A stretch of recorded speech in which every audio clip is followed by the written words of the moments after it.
안녕하세요. 사연에 빠지다의 DJ 민영입니다. 오늘 사연자는 평생 자신만 생각하며 희생하고 살아온 인생에 작은 불꽃이 일렁일 만한 사건이 있었다는데요. 과연 어떤 사연인지 들어보겠습니다. 오늘도 두 가지 사연 준비되어 있는데요. 끝까지 함께 해주실 거죠? 그럼 바로 시작해 볼게요. 구독과 좋아요 잊지 말고 꾹 눌러주세요. 안녕하세요. 저는 50대 할아버지입니다. 저에게는 눈에 넣어도 아프지 않은 딸아이가 하나 있습니다. 30 다 된 딸이 예뻐봐야 뭐가 예쁘겠냐 하실 수도 있지만 저는 아직도 딸을 보면 어린 시절의 모습이 그대로 떠오르며 마음이 뭉클하고 좋아요. 사실 제가 40대에 아내랑 이혼하고 혼자 딸을 키우고 살았거든요. 당시에 아이가 고등학생으로 한창 예민했던 사춘기였는데 부모로서 씻을 수 없는 상처를 준 것 같아 미안해서 아직도 딸을 보면 안쓰럽고 애틋해요. 그런 마음에 딸에게 조금이나마 부족하지 않은 아버지가 되기 위해 부단히도 노력하고 살았습니다. 마음 같아서는 저도 딸애가 성인이 될 때까지는 기다렸다가 아내와 헤어질 생각이었어요. 그런데 상황이 그때까지 기다려주지를 않더라고요. 제가 도무지 아내를 참고 살아줄 수가 없었습니다. 이대로 며칠이라도 참고 살았다간 제가 금방이라도 죽겠구나 싶어서요. 아내와 제 사이가 처음부터 안 좋았던 건 아닙니다. 아내와 저도 처음 결혼했을 때는 행복했어요. 아내와 저는 20대 때 같은 직장에서 만나 연애하고 결혼했습니다. 사실 당시에 저는 결혼까지 약속했던 여자친구와 헤어진 지 얼마 안 됐을 때라 다시는 연애를 하지 않겠다 다짐했을 때였어요. 아무리 노력해도 전 여자친구처럼 사랑하는 사람을 만날 수 없을 거라 확신했거든요. 그리고 그 어린 나이에 사람이 아무리 노력해도 되지 않는 일이 있다는 것도 깨달았습니다. 저와 전 여자친구는 서로 평생 함께 살고 싶을 만큼 좋아했지만 전 여자친구 부모님의 반대로 헤어지게 됐습니다. 정말 무슨 영화에나 나올 법한 줄거리처럼 검은 정장을 입은 사람들이 제가 사는 집까지 찾아와 차를 태워 대궐 같은 집에 데리고 갔습니다. 그러고는 여자친구의 아버지께서 무슨 조직의 보스 같은 모습으로 나타나 저를 노려보셨습니다. 앞길도 창창한 친구가 이런 실수를 해서야 되겠나. 우리 정숙이는 따로 씩 올리기로 약속한 남자가 이미 정해져 있으니 괜한 기대하지 말고 헤어지게.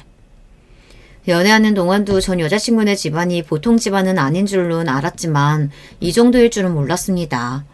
무슨 사업을 하시는지 집도 으리으리하고 집안에도 일하는 사람도 많더라고요. 당시에 저야 고작 20대 이제 막 취직한 사회초년생이었으니 바짝 쫄았습니다. 하지만 아무리 무서워도 이대로 여자친구와 헤어지고 싶지 않았어요. 아버님, 지금은 제가 마음에 안 드실 수도 있지만 저 대학도 나왔고 다니는 직장도 탄탄해요.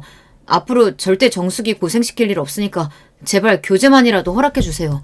저 정숙이 정말로 사랑해요. 저는 무릎까지 꿇고 앉아 아버님께 애원했습니다.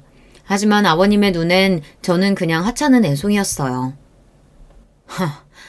내가 이런 말까지는 안 하려 했는데 자네 참 머리가 나쁘네. 딱 보면 계산이 안 돼? 내 딸은 자네 같은 남자랑 사느니 차라리 평생 결혼 안 하고 나랑 사는 게 훨씬 낫지. 괜히 사랑이니 뭐니 떠들다가 실수해서 자네 같은 가난뱅이랑 살면 평생 지질이 고생만 할 텐데. 그리고 자네는 시골에 계신 부모님 생각은 안 하나. 자꾸 이러면 지금 다니는 직장도 내가 못 다니게 하는 수밖에 없어. 그때 아버님의 눈빛을 보고 저는 알았습니다. 이분은 보통 분이 아니구나. 나는 절대 한 식구로 받아들일 생각이 없구나 라는 걸 말이죠. 그리고 결정적으로 아버지께서 저는 절대 정숙이를 행복하게 해줄 수 없다고 하셨습니다. 사랑은 고작 해봐야 3년이면 끝날 텐데 그 이후에 정숙이가 분명 후회하고 집으로 돌아오게 될 거라고요. 옛말에 사람은 다 끼리끼리 만나야 한다고 했어. 이게 없는 사람들한테는 모진 소리같이 들려도 결국 조금 더 살아보면 무슨 소리인지 알게 될 거야. 그 순간 저는 현실을 자각했어요. 제가 모도를 나무를 올려다 봤구나. 현실은 영화가 아닌데 괜히 여기서 더 나아갔다가는 아버님의 말씀대로 내 인생까지 망칠 수도 있겠구나 싶었어요. 저는 정숙이를 사랑하지만 용기는 없는 남자였습니다. 더 나아갈 자신이 없었어요. 그날 아버지의 말씀대로 정숙이와 헤어지겠다고 이야기한 뒤 돌아왔습니다. 그리고 제가 먼저 정숙이에게 헤어지자고 통보했어요. 아버님을 만났다는 이야기는 일절 하지 않고 그냥 다른 여자가 생겼다고 거짓말을 했습니다. 그때 정수기는 매일 우리 집에 찾아오고 회사 앞까지 찾아오곤 했어요. 하지만 저는 단호하게 만나주지 않았습니다. 그게 저를 위해서도 정수기를 위해서도 최선이라고 생각했어요. 그렇게 저는 정수기와 헤어진 뒤 1년 넘게 정신이 나간 사람처럼 집, 회사만 반복하며 살았습니다. 그런 이별을 겪었으니 더는 무슨 여자를 만날 수가 있겠어요. 그런데 제 속을 모르는 부모님께서는 무조건 30 되기 전에 장가를 가야 한다고 하셨습니다. 워낙 옛날이다 보니 남자 나이 20대 후반만 되어도 노총각이라고 난리였어요. 부모님은 툭하면 선을 보라며 고향에 내려오라고 했습니다. 동네에 차만 처냐만 있으면 저에게 만나보라고 했어요. 선도 선이었지만 부모님 댁에 내려갈 때마다 제 앞에 들이미는 사진조차 보고 싶지 않았습니다. 명색이 장남이라는 놈이 아직까지 여자가 없으면 어떡해? 얼른 아무나 후다닥 만나서 씩 올리고 살 생각해. 당시에 할머니께서 중풍으로 고생하실 때라 아버지는 할머니 돌아가시기 전에 무조건 장가를 가야 한다고 상하였어요. 그때까지도 저는 결혼 생각이라고는 일절 없었습니다. 그런데 직장에서 아내를 만나고 난 뒤 생각이 달라졌어요. 아내는 고등학교를 졸업하자마자 제가 다니던 직장에 신입으로 들어왔습니다. 처음엔 그냥 어린 신입 정도로만 생각했는데 같이 일하다 보니 성격도 밝고 다른 직원들하고도 가깝게 잘 지내는 게 호감이 가더라고요. 거기다가 결정적으로 아내가 저에게 관심이 많았습니다. 저는 그냥 밝고 귀여운 직장 동료로 지낼 생각이었는데 아내가 먼저 저에게 다가와 말도 걸고 퇴근할 때마다 집에 데려다 달라고 하더라고요.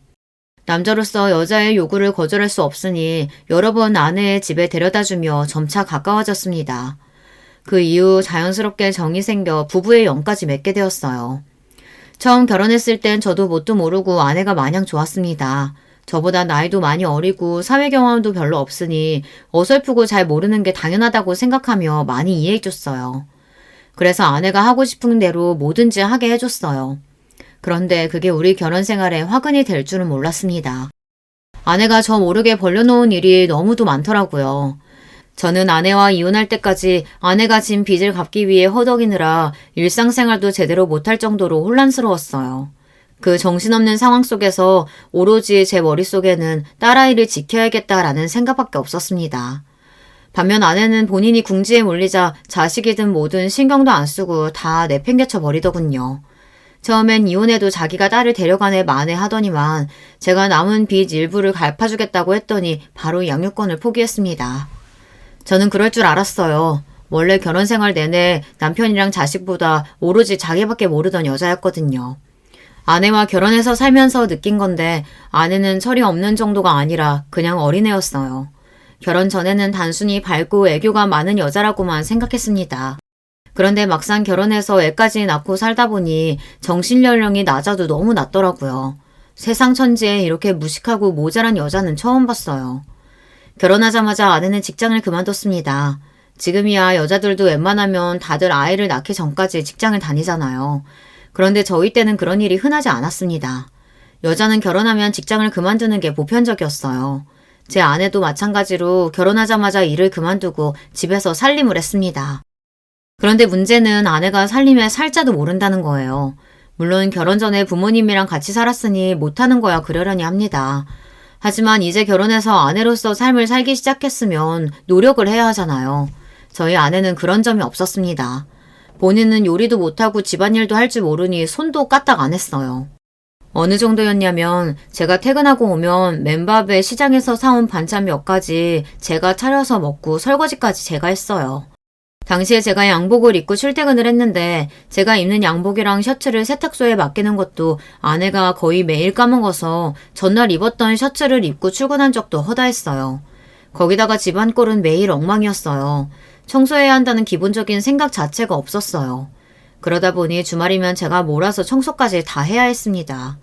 저도 신혼 때는 그러려니 하고 참았습니다.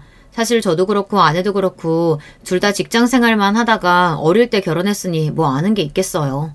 차차 살다 보면 나아지겠지 했죠. 그리고 가장 중요한 건 아내가 밉지는 않았어요. 워낙 애교도 많아서 못해도 미운 성격이 아니었거든요. 더군다나 저희 부모님께는 항상 살갑게 자라니 집안 살림 못하는 거 정도야 내가 같이 도와서 해보자 했습니다. 부부라는 게 서로 부족한 점을 채워주면서 사는 거니까요. 그런데 아이가 태어나고 나니 이게 나아지질 않더군요. 딸이 태어났을 때 제 인생은 180도 달라졌어요. 예뻐도 너무 예뻐서 회사에 출근해도 하루 종일 딸아이가 눈앞에 아른거렸습니다. 저는 딸아이가 태어나고 그 좋아하던 친구들도 안 만나고 담배도 끊었어요. 퇴근하면 곧장 집으로 달려가기 바빴습니다. 아내와 사이가 틀어지기 시작한 게 바로 그때부터였어요. 아내는 집안일을 못하는 것도 못하는 거였지만 애도 볼 줄 몰랐어요. 애를 혼자 업을 줄도 모르고 재울 줄도 몰라서 매일 애랑 신랑이만 버리다가 하루 종일 울리기만 하나 보더라고요. 거기다가 분유도 제 양을 못 먹여서 제가 퇴근하고 오면 애가 배고파서 제가 분유를 주자마자 허겁지겁 빨아먹기 바빴습니다. 애가 엄마랑 있었는데도 하루 종일 배고라 있을 생각을 하자 저는 짜증이 확 올라왔습니다. 그때 제가 처음으로 아내에게 화를 냈어요. 분유통에 보면 한 번에 어느 정도 먹이라고 양이 다 적혀있는데 이것도 제대로 못 먹이면 어떡해. 애가 얼마나 배가 고팠으면 저 병이 뚫어지겠어. 분유 타면 애가 좀 먹다가 자서 아까운 분유 다 버리고 그러다가 일어나면 또 배고프다고 우는데 내가 그 비율을 어떻게 맞춰. 애가 도대체 누굴 닮아서 그러는 건지. 변덕이 너무 심해. 당신 그걸 지금 말이라고 해? 갓난아기한테 변덕이라는 말이 가당키나 하냐고. 몰라. 우리 애가 유난한 건지 예민한 건지 하루 종일 먹지도 않고 울기만 하니까 당신이 와야 그나마 먹는 걸 어떡해. 아내는 본인이 먹이고 재우려고 해도 애가 말을 안 듣는다고 했어요. 딸애가 제가 분유를 줘야 더 잘 먹고 제가 재워야 더 잘 잔다고 했습니다.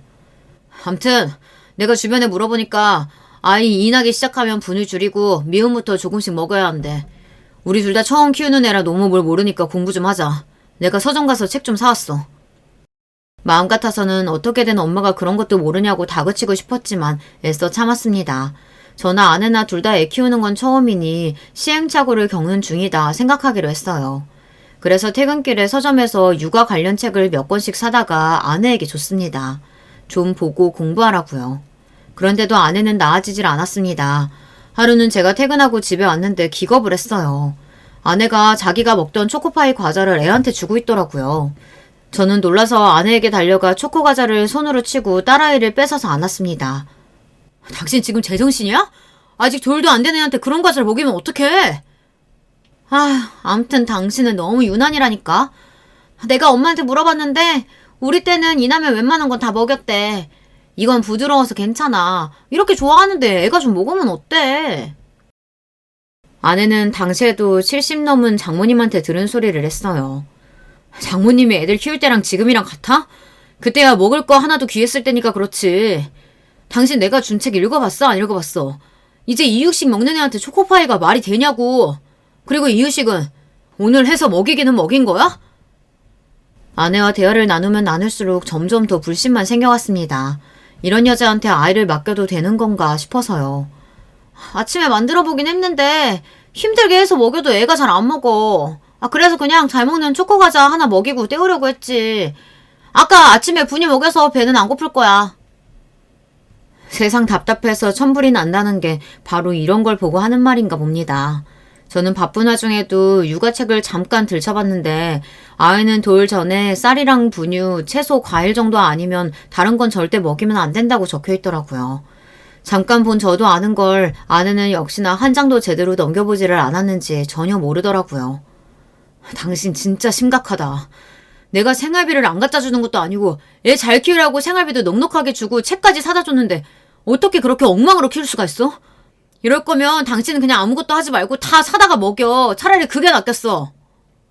너무 화가 나서 아이를 품에 안은 채 아내에게 울분을 토해냈던 기억이 아직도 생생해요. 별것도 아닌 거 가지고 유나는. 애 하나 있는 거 가지고 그렇게 벌벌 떨면 앞으로 애 둘 셋은 어떻게 키우려고 그러냐? 자고로 애들은 둥글둥글 막 키워야 면역력도 생기고 건강하게 크는 거야. 아내는 성격이 좋은 건지 태평한 건지 항상 애는 원래 대충대충 키우는 거라고 했어요. 본인도 8형제 중에 막내인데 멀쩡하게 잘만 컸다고요. 아내와 저는 여러 면에서 달랐습니다. 아내는 집안일이고 살림이고 제대로 할 줄도 모르면서 애 욕심은 또 많았어요. 집안에 아들은 꼭 하나 있어야 한다면서 첫째는 딸을 낳았으니 둘째는 꼭 아들이었으면 좋겠다고 둘째를 꼭 낳겠다고 하더라고요. 혹여나 둘째가 딸이면 하나 더 낳아서 셋째까지 낳겠다고요. 하지만 제 생각은 달랐어요. 저는 자식은 딸 하나만으로도 충분하다고 생각했습니다. 사실 제가 딸을 낳았던 시기가 나라에 애가 너무 많아서 하나만 낳아서 잘 기르자라는 운동까지 할 때였어요.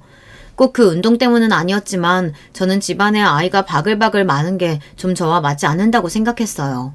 우르르 자식만 낳아놓고 제대로 책임도 못 지는 것보다는 하나만 집중해서 귀하게 잘 키우고 싶었습니다. 자식을 더 낳을 생각이 없다는 제 생각을 아내에게 이야기하지는 않았습니다. 말하면 아내가 실망할 게 뻔하니까요. 그래서 저 나름대로 딸 하나만 낳고 더 낳지 않겠다 마음을 먹고 있었어요. 사실 그 마음에 확신을 가질 수밖에 없었던 게 바로 처가를 다녀올 때마다 더 확고해졌어요. 처가는 8남매입니다. 그것도 경제적으로 여유롭지 않은 가난한 집에서 자식을 8이나 낳은 거예요. 제 아내는 막내딸이었습니다. 처음 결혼 허락을 받으러 아내의 집에 갔을 때 사실 저는 좀 놀랐어요. 당시에 아무리 못 사는 사람이 많은 시대였다고 해도 저는 서울에서 태어나 그런 집에는 처음 가봤거든요. 아무리 못 살아도 서울에 그렇게 낡고 오래된 집이 있는 줄은 꿈에도 몰랐습니다. 금방이라도 허물어질 것 같은 판자 건물이 살짝 기울어져서 방에 들어가면 바닥이 경사가 지어있어요. 바닥에 앉으면 엉덩이가 자꾸만 아래로 내려갈 정도였죠. 아내와 다른 형제들은 제 모습을 보며 낄낄 웃어대는데 저는 전혀 웃음이 나오지를 않았습니다. 어떻게 이런 집에서 10식구가 살 수 있었던 건지 생각하면 생각할수록 이해가 되지 않았어요. 거기다가 장인 장모님 연세가 저희 부모님보다 훨씬 많았어요. 제일 큰형님과 큰 처형이 저희 부모님과 나이가 비슷한 정도였죠. 막내인 아내가 형제들하고 터울이 많다는 건 진작 알고 있었는데 장인 장모님도 그렇고 아내의 형제들도 그렇고 이건 생각보다 많아도 너무 많았습니다. 더군다나 장인 장모님 외모가 연세보다 훨씬 더 나이가 들어 보였어요. 아무래도 고생을 많이 하셔서 그런 것 같더라고요. 당시에 장인어른은 택시 운전을 하고 계셨고 장모님은 식당을 전전하며 일을 하고 계셨어요. 두 분 다 지난 세월 하루도 쉬지 않고 일을 하셨다는데 이뤄낸 건 자식 8명과 다 쓰러져가는 집 한 채가 전부였죠. 이마저도 집이 허름해서 비가 오면 물 새고 눈이 오면 지붕이 가라앉았어요. 아내의 태평한 성격은 처가 식구들의 전형적인 모습입니다. 처음 제가 처가에 인사를 간 날도 장인 장모님과 다른 형제들은 저에게 허름한 집에 대해 별일 아니라는 듯 태연하게 이야기했어요. 비 좀 새고 집 좀 기울어졌으면 어때? 그 전에 살던 집은 방이 2개밖에 안 돼서 남자방 여자방 그냥 나눠서 살았는데 이 집은 그래도 방이 3개라 훨씬 넓고 주방도 넓은 거야. 그럼 애 8 키우면서 이 정도 하고 살기가 어디 쉬운 줄 알아? 여보, 우리 둘 다 정말 열심히 살았다니까? 장인 장모님은 두 분이 평생 고생은 하면서 살았어도 자식 8이 시집장가 가서 잘 사는 모습을 보면 마음이 뿌듯하다고 하셨습니다. 그런데 제가 보기엔 안심하고 있을 때가 아닌 것 같았어요. 당장 이사가 시급해 보였습니다. 딱 봐도 이대로는 그 집에서 몇 년도 더 살기는 힘들어 보였어요. 그렇다고 제가 도와드릴 수 있는 상황은 아니었지만 그렇다고 또 모른 척 손을 놓고 있을 수만은 없었어요. 아내가 다른 형제들이랑 터울이 많이 지다 보니 제일 큰형님이나 처형은 이미 자식까지 시집을 보냈어요. 그 외에 다른 형제들도 다들 결혼해서 집안 곳곳으로 흩어져 있는 상황이었습니다. 다들 이미 나이도 많고 본인들 사느라 장인 장모님께 전혀 관심이 없는 것 같더라고요. 장인 장모님의 상황이 좋지 않으니 상의라도 해보려고 해도 상의할 만한 사람이 없었어요. 처가 식구라고 명절에나 보면 자주 보는 거였거든요. 저도 이런 말까지 하기는 민망하지만 결혼해서 독립한 현재 중에 제대로 사는 사람은 하나도 없었습니다. 다들 본인과 비슷한 집안의 배우자를 만나 자식 낳고 간신히 허덕이며 사는 것 같더라고요. 그러다 보니 막내인 저와 아내가 처가에 신경을 써야 했어요. 장인 장모님도 그걸 당연하게 생각하는 것 같았고요. 그래도 우리 경진이를 내가 제일 예뻐해서 우리 경진이는 사랑 많이 받고 컸다니까. 내가 얼마나 예뻐하면 이 형편에 우리 경진이 고등학교까지 졸업시켰겠어? 그럼 우리 집안에 고등학교까지 나온 건 우리 경진이밖에 없다니까. 그때는 학비다 뭐다 아까워서 어쩌나 했는데 그래도 얼마나 다행이야. 우리 경진이가 고등학교까지 나왔으니 이렇게 대학까지 나온 번듯한 사위 보는 거잖아. 아유, 어디 대학만 나왔어? 광고에도 나오는 유명한 회사 다니는데 이제 우리 집안 펴는 거지 뭐. 여보, 우리도 이제 고생 다 끝났다니까. 그럼요. 이 사람 워낙 성실하고 일도 잘해서 회사에서도 엄청 인정받고 있다니까요. 결혼식을 올리고 나서는 장인 장모님께서 대놓고 저에게 부담을 주셨습니다. 제가 대학도 나왔고 대기업에도 다니니 마치 당신들 노후까지 제가 다 책임져 줄 수 있을 것처럼 기대를 하시더라고요. 더군다나 아내는 더했습니다. 당연히 제가 장인 장모님을 도와줄 거라고 생각하더라고요. 저는 장인 장모님 앞이나 아내 앞에서 일절 티를 내지 않았지만 부담이 되기는 했습니다. 물론 우리 집이 처가만큼 힘들게 사는 집은 아니었어요. 부모님이 시골에 계시긴 하시지만 대대로 물려받은 땅도 있고 재산도 있고 경제적으로 어렵게 살아본 적은 한 번도 없었습니다. 그래서 제가 뭘 몰랐나 봐요. 가난하다는 게 얼마나 사람을 숨막히게 하는 건지 말이죠. 결혼하고 딸아이 낳을 때까지는 저도 바쁘고 정신없어서 뭘 몰랐는데 딸아이가 조금 크기 시작하니 이상한 점이 하나둘 보이기 시작하더군요. 그 순간 전 여자친구 아버지께서 저에게 했던 말이 무슨 말인지 이해가 되더라고요. 사람은 끼리끼리 만나야 한다는 말 말이죠. 저와 아내 정도면 평범한 집안의 사람들이라고 생각했는데 아니었어요. 저 정도로 평범한 가정에서 큰 사람도 아내 정도로 돈에 무시하고 허덕이는 사람들을 보니 한심하고 이해가 되지 않을 때가 많더라고요.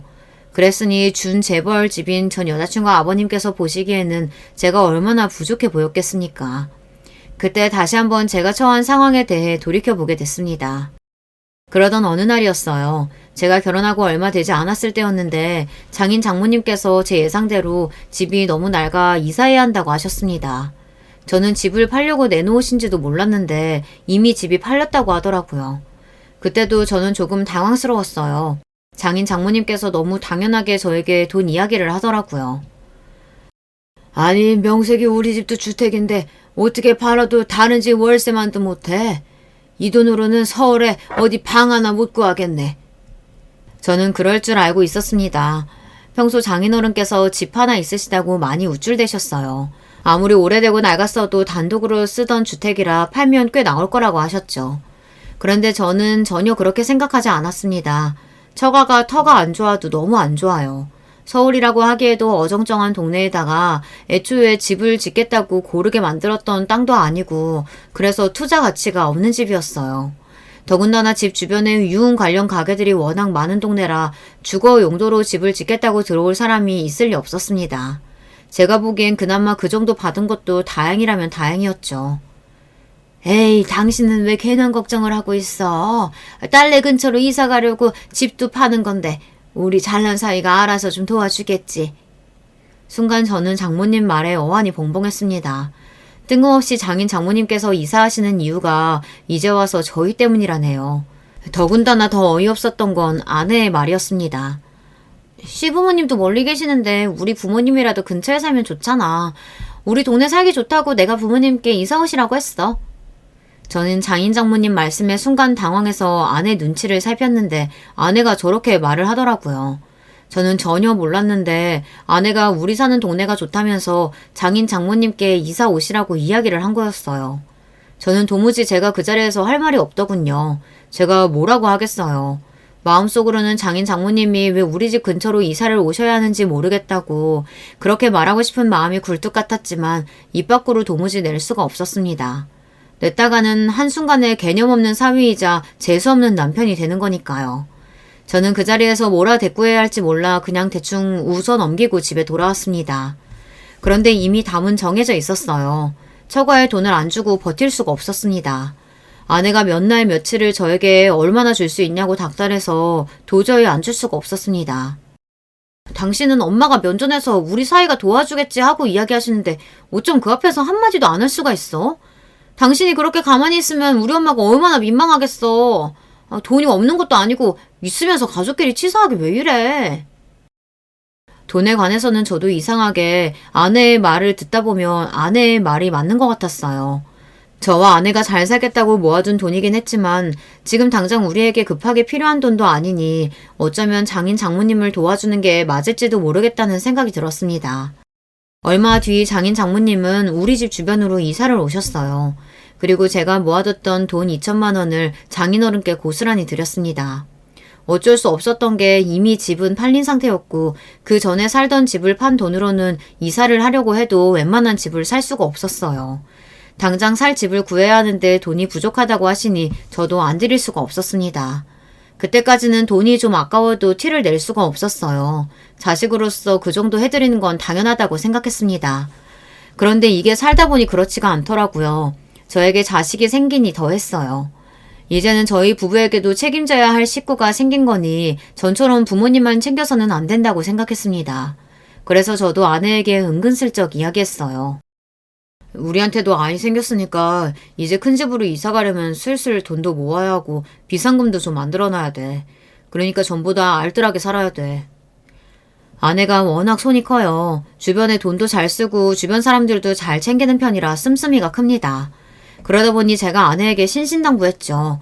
이제 우리도 허리띠를 졸라매야 할 때라고요. 생활비라고 꼴랑 쥐꼬리만큼 주면서 아끼긴 뭘 아껴. 좀 더 주면서 뭐라고 하던가. 아내는 생활비를 올려달라고 졸랐어요.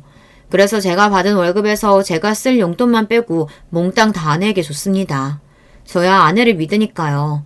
아내가 좀 철이 없어도 가족을 위한 일인데 당연히 알아서 잘할 줄 알았습니다. 그런데 아내는 딸아이가 커도 별반 다르지 않았습니다. 애가 학교에 다닐 만큼 컸는데도 여전히 밥도 할 줄 모르고 집안일도 나 몰라라 했어요. 더군다나 애가 좀 컸다고 싸돌아다니기도 엄청나게 싸돌아다녔어요. 아내에게 어디 갔냐고 제가 물을 때마다 아내는 처가에 있다고 했습니다. 제가 출근할 동안 아내가 딸을 데리고 처가에 자주 가는 건 알고 있었는데 주말에도 시도 때도 없이 자꾸만 친정에 가더라고요. 어느 정도였냐면 주말이면 딸애까지 저에게 맡기고 밥만 주고는 아침이면 집을 나가 밤이 되어야 들어왔어요. 아내는 아침에 일찍 일어나서 대충 상에 반찬 몇 개 꺼내놓고 친정에 간다고 나갔습니다. 그러고는 점심때쯤 들어와 대충 또 상을 차려놓고는 또 나갔어요. 그래놓고 밤 10시, 11시가 되어서야 집에 들어오곤 했습니다. 처음엔 저도 그러려니 했어요. 딴 데 가는 것도 아니고 친정에 가는 건데 남편인 제가 일일이 잔소리할 필요가 있나 했거든요. 아내도 평일에는 내내 딸아이하고만 시간을 보내니 주말만큼은 편하게 쉬다 와라 했습니다. 그러던 어느 날이었어요. 장인어른 생신이라 저도 딸아이와 주말에 함께 처가에 갔습니다. 그런데 처가에 들어가자마자 저는 놀랐어요. 오랜만에 간 처가가 싹 달라져 있더군요. 분명 이사할 때 바꿨던 가전제품이랑 가구가 싹 다 달라져 있었어요. 냉장고나 텔레비전 같은 건 심지어 다 최신 제품이었습니다. 제가 이상하게 생각할 수밖에 없는 게 당시에 장인 장모님께서는 수입이 거의 없었어요. 제가 알기로는 자식들이 달에 10만 원씩 모아서 생활비로 드리는 걸로 알고 있었는데 아무리 생각해도 그 돈으로는 살 수 없는 제품들이었죠. 저는 은근슬쩍 주방에 들어가 최신형 냉장고를 만지작거리며 열고 닫았어요. 그때였어요. 제 바로 위에 동서인 형님이 물을 마시러 주방에 들어왔다가 저를 보고 웃으시더라고요. 그러더니 다가와서 하는 말씀이 기가 막혔어요. 아이고 우리 아버님 어머님이 매일 막내사위 노래를 부르시길래 얼마나 잘하나 했더니만 그 냉장고 자네가 사드린 거라면서? 요즘 회사들 다 어렵다고 난리던데 자네네 회사는 아닌가 봐. 승진이라도 했어? 월급이라도 좀 오른 거야? 순간 저는 당황해서 눈이 다 휘둥그레졌습니다. 그 냉장고는 못해도 제 한 달치 월급은 되어 보였어요. 냉장고를 사고 안 사고 문제가 아니라 일절 저에게 말도 없이 아내가 그런 큰 돈을 썼다는 게 기가 막혔습니다. 그날 저는 장인어른 생신이고 뭐고 어디에도 집중할 수가 없었어요. 오히려 처가 여기저기를 돌아다니며 이사할 때와 달라진 게 뭐가 있나 저도 모르게 확인하고 돌아다녔습니다. 그러고는 그날 저녁 집에 돌아와 딸아이를 재우자마자 아내를 추궁하기 시작했습니다.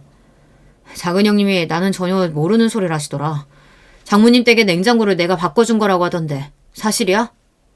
저는 단도직입적으로 아내에게 물었습니다. 제 말에 아내가 괜히 우왕좌왕하더니 이내 뻔뻔하게 나오더군요. 또 시작이다. 그 냉장고 그거 몇 푼이나 한다 그래. 엄마가 전에 쓰던 냉장고가 너무 작고 오래돼서 김치가 자꾸 신다고 그러는데 딸이 어떻게 그냥 있어. 언니도 오빠도 아무도 사줄 생각을 안 하길래 내가 그냥 바꿔드렸어. 아내는 또 저를 치사하고 쪼잔한 남자로 만들기 시작했어요. 평소에도 제가 이런 소리를 들을까봐 참고 넘긴 게 하나둘이 아니에요. 처가에 갈 때마다 아내가 장모님께 돈을 드리는 걸 몇 번 보긴 했지만 괜히 또 아내에게 치사하는 소리를 들을까봐 저도 그냥 넘어간 거였어요. 하지만 이제 더는 두고 볼 수가 없었습니다. 저라고 땅 파서 돈 버는 것도 아닌데 이제는 정말 아껴야 할 때였어요. 당신이야말로 내가 한 말 잊었어? 이제는 우리도 전처럼 하고 싶은 거 다 하면서 살 수 없다니까. 당신은 뉴스도 안 봐? 요즘 희망퇴직에 뭐해 회사도 말 많아서 나도 나름 힘들어. 언제 잘릴지 모른다고. 제가 화가 나서 언성을 높이는데도 아내는 전혀 신경을 쓰지 않았습니다. 자기 할 일만 하고 있었어요. 그 모습을 보는데 정말 저도 모르게 혈압이 바짝 오르더군요. 저는 참을 수 없이 화가 나서 아내에게 지금까지 저축한 돈이 얼마인지 통장을 가져와 보라고 했습니다. 그 순간 제 말에 아내가 갑자기 눈을 번쩍이며 미간을 잔뜩 구기더군요. 그러더니 한다는 소리가 저축은 무슨 저축이냐고 했어요. 그깟 월급 얼마나 된다고 저축을 해. 애하고 셋이 살기도 빠듯한데. 말도 안 되는 소리였습니다. 그 나이에 저는 빚도 없고 우리 집도 가지고 있었고 자가용까지 있었어요. 물론 시골에 계신 부모님께서 장남이라고 많이 도와주신 거지만 어찌됐든 빚 하나 없이 애만 키우면 되는데 제 월급이 부족하다는 말은 말이 되지 않았습니다. 저는 그 순간 망했구나 싶었어요. 제가 아내를 믿는 게 아니었는데 제 잘못이다 싶었죠. 저는 최대한 마음을 다잡고 아내에게 다시 한번 좋게 통장을 가지고 오라고 했습니다. 그러자 아내가 쭈뼛거리며 통장을 가지고 왔어요. 저는 다시 한번 충격에 휩싸였어요. 아내 말은 사실이었어요. 지난 몇 년 동안 제가 가져다 준 월급은 하나도 남아있지 않았어요. 아내는 정말 10원 한 푼 모으지 않고 몽땅 다 써버렸더군요. 저는 너무 화가 나다 못해 눈물이 울컥했습니다. 내가 지난 몇 년 동안 뼈 빠지게 일한 게 도대체 다 어디로 간 건가 싶어서요. 이게 다 뭐야? 생활비 통장에서 100만 원, 200만 원 나간 거 이게 다 뭐냐고! 이 큰 돈을 도대체 어디다가 쓴 거야? 아무래도 이해가 되지 않아 통장에서 빠져나간 내용을 유심히 찾아봤는데 아무래도 이해가 안 되는 목록이 많았어요. 제 말에 우물거리던 아내는 그제야 실토를 하더군요. 글쎄 처가에 필요한 것들이 있어서 사다 드리다 보니 자신도 모르게 큰 돈을 좀 썼다네요. 제가 듣다 기가 막혀서 한숨이 절로 튀어나왔습니다. 제가 바보였습니다. 그동안 장인 장모님 댁에 갈 때마다 새로 생긴 최신형 가전제품들이 다 제 돈으로 아내가 사드린 거였어요. 그뿐만이 아니에요. 알고 보니 다른 형제들과 한 달에 10만 원씩 모아 드린다던 생활비를 아내는 달에 50만 원씩 처가에 드리고 있었더라고요. 언니나 오빠들도 말은 10만 원씩 드린다고 하더니만 본인들도 돈 없고 힘들 때는 도저히 못 내겠다고 하는 걸 그럼 어떡해. 엄마 아빠 돈 없어서 장도 못 보는 걸 그냥 가만히 놔둬? 나라도 메꿔서 해드려야지. 아내는 말도 안 되는 소리를 잘도 해댔습니다. 우리도 생활비가 빠듯한데 50만 원이 도대체 웬 말이에요. 그때였어요. 지금 울고 싶은 건 난데 아내가 갑자기 바닥에 주저앉더니 펑펑 눈물을 쏟았습니다. 그러더니 한다는 말이 가관이었어요. 나도 그러고 싶어서 그런 줄 알아? 당신은 내 맘도 몰라. 가난한 부모 자식으로 살다 보면 어쩔 수 없이 도와드려야 하는 일이 비일비재하다고. 아내는 제가 뭐라고 할까봐 선수를 쳤어요. 본인이 먼저 울어버리면 제가 그냥 넘어갈 줄 알았는지 울음을 그칠 생각을 안 하더라고요. 저는 절로 한숨이 튀어나왔습니다. 도와드리는 것도 좋지만 우리가 살궁리를 해가면서 도와드려야지. 처가 힘들다고 다 도와드리면 우리는 뭐 가지고 자식 키우면서 살 거야? 제 말에 아내는 아무 소리도 내지 않고 가만히 있었습니다. 본인이 잘못한 거는 아는지 할 말이 없다고 하더라고요. 생활비도 못 모으고 친정을 도와줬다는 이유로 제가 이혼한 건 아닙니다. 아내 말대로 처가가 가난한 게 아내 잘못도 아니고 아내 나름대로는 본인 부모님 일이다 보니 마음이 쓰여서 어쩔 수 없었다고 생각해요. 그래서 그날도 아내와 약속을 했어요. 당신 마음 모르는 거 아니지만 앞으로는 처가에 일 생기면 나랑 무조건 상의하고 결정해. 당신 마음대로 결정해서 나 모르는 일 만들지 말고. 마음 같아서는 다시는 처가에 돈 갖다 주지 말라고 소리를 지르고 싶었지만 저도 나름 배운 사람이니 그렇게 몰상식하게 굴고 싶진 않았습니다. 제가 이 정도만 말해도 아내가 알아들을 거라고 여겼어요. 그리고 아내에게 맡기던 월급도 다시 제가 가지고 왔습니다. 아내에게는 전처럼 생활비만 주기로 했어요. 아내는 갑자기 그러는 게 어디 있냐고 투덜거렸지만 저는 더는 아내를 믿을 수가 없었습니다. 그래서 아내에게 혹여나 친정에 급한 일이 생기면 그때는 저에게 이야기하라고 했습니다. 제가 그 정도로 말했으니 아내도 당연히 제 말을 알아들었을 줄 알았어요. 그런데 제 착각이었더군요. 아내는 말이 통할 만한 사람이 아니었어요. 애초에 저나 딸아이보다 본인 자존심이나 친정이 훨씬 더 중요한 사람이었죠. 그 이후에도 특별히 돈 문제를 일으키지 않아서 제 말귀를 알아들었나 보다 했는데 알고 보니 이 여자가 더 큰 사고를 치고 있었더라고요. 딸아이가 고등학교 때 일이에요. 제가 출근해서 회사에서 일하고 있는데 딸아이가 울면서 전화가 왔습니다. 집안에 웬 아줌마 아저씨들이 찾아와서 깽판을 치고 엄마를 찾는다고요. 저는 너무 놀라서 회사에 이야기하고 급하게 중간에 집으로 달려왔습니다. 그런데 딸 말대로 정말 웬 사람들이 집에 몰려와서 아내를 찾더군요. 이년 어디 갔어? 내 돈 불려준다고 자신만만하게 얘기하더니만 남의 돈 다 날려먹고 이년이 어디로 도망갔냐고. 제 딸아이가 있는 앞에서 아내의 이름을 부르며 욕지거리를 내뱉는 사람들은 다름 아닌 아내에게 돈을 맡겼답니다. 저는 처음 듣는 이야기에 기가 막혀 이게 다 무슨 일인가 싶었습니다. 저는 놀란 딸이 걱정돼서 우선 딸을 방에 들어가 있으라고 하고 사람들부터 진정시켰습니다. 그리고 어떻게 된 일인지 차분하게 물었어요. 그런데 듣고 보니 저는 경악을 금치 못했습니다. 글쎄 아내가 저 모르게 다단계를 했더라고요. 무슨 건강식품이나 화장품 파는 전시장을 왔다 갔다 하면서 사람들을 모아 회원가입을 시키고 돈을 받고 파는 것도 모자라 그 사람들한테 큰 돈을 받아 회사에 투자하게 해주겠다고 했나 봐요. 그런데 최근에 그 회사 대표가 회원들 돈을 갖고 해외로 도망을 갔나 보더라고요. 우리 집까지 찾아온 빚쟁이들이 아내에게 줬다던 돈은 몇 천만 원대에 달했습니다. 저는 기가 막혀서 말문이 턱하고 막혔어요. 집에서 애나 잘 키우라고 했더니만 혼자 나가서 쓸데없는 짓거리를 하고 다녔더군요. 그러던 중 빚쟁이들 입에서 아내 말고도 익숙한 이름 하나가 튀어나왔어요. 바로 아내 바로 위에 언니 처형 이름이었습니다. 그제야 아기가 맞아떨어졌어요. 전부터 처형이 강남 어디를 왔다 갔다 하면서 화장품 방문 판매를 한다는 이야기를 얼핏 들은 적이 있었는데 아내가 또 처형한테 넘어가 도와줬나 보더라고요.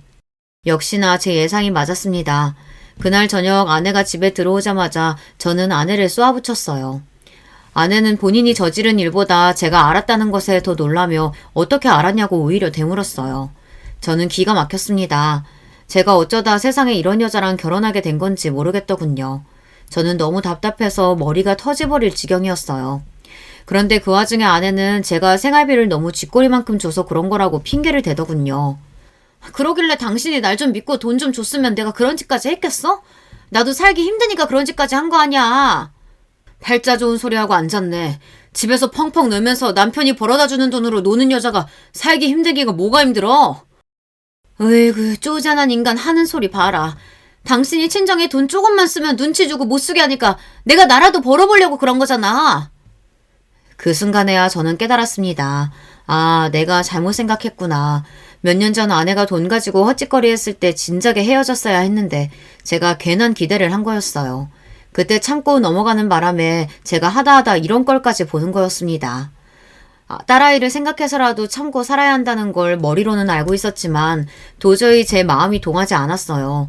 제가 처가에 돈 쓰는 걸 아까워한다고 쪼잔하다는 소리를 하는데 도저히 정이 떨어져서 단 하루도 같이 살 수 없을 것 같더라고요. 당시에 달에 처가에 들어가는 돈만 100만 원이 가까이 됐습니다. 장인 장모님 생활비에 병원비만 해도 100만 원이 넘게 들어갔어요. 제가 그 정도로 하는데도 쪼잔하다는 소리를 들어야겠습니까?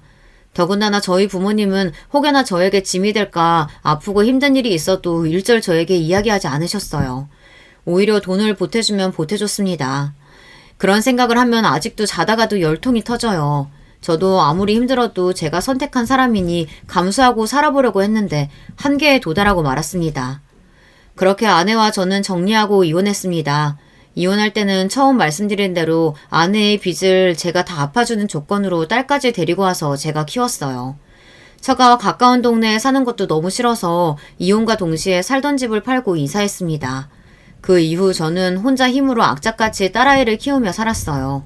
제가 양육권을 가지고 왔어도 제 딸의 어머니 아내가 보고 싶을 땐 언제든 딸을 만날 수 있게 해주겠다고 했습니다. 그런데도 아내는 딸에게 연락하지 않았어요. 애 생일 때도 전화 한 통 안 했습니다. 이혼하고 한 번씩 이혼을 한 게 잘한 일인가 생각이 많아지는 날도 있었지만 아내가 하는 짓을 보면 역시 잘했다 싶었습니다. 남자 혼자 딸을 키운다는 게 쉬운 일은 아니었지만 그래도 저와 딸은 씩씩하게 행복하게 살았어요. 딸은 본인이 원하던 음대에 입학해 고등학교 음악 선생님이 됐습니다. 그리고 대학 때 선배의 소개로 만난 남자와 결혼도 했어요. 딸이 결혼하는 날 사위에게 딸의 손을 건네는데 저는 눈물이 앞을 가려 아주 혼이 났습니다. 남들이 보기엔 아버지가 주책이라고 할 수 있지만 그 정도로 감격스러웠어요. 사위와 딸이 행복하게만 살아주면 더할 행복이 없을 것만 같았습니다. 그런데 하늘도 무심하시지. 제 인생도 그 모양으로 살게 하셨으면 제 딸만큼은 조금 더 행복하게 살도록 해주셔도 좋을걸. 제 딸 인생마저 뒤흔들어 놓으셨더군요. 어느 날이었습니다. 집에 와서 혼자 저녁을 먹고 있는데 딸아이에게 연락이 왔더군요. 너무 반가운 마음에 신이 나서 밝게 받았는데 딸아이가 울면서 전화가 왔더라고요. 아빠, 나 어떡해? 저는 순간 하늘이 무너지는 것 같았습니다. 아내처럼 제멋대로인 여자랑 살다 보니 딸내미도 웬만해서는 큰일에 놀라거나 눈물이 많은 아이는 아니었어요. 피아노 전공이었는데 어릴 때부터 큰 무대에 오르는 대회에 나가도 눈 하나 깜짝 안 하던 아이였습니다. 그런 아이가 이 정도로 격하게 우는데 가슴이 철렁하더군요.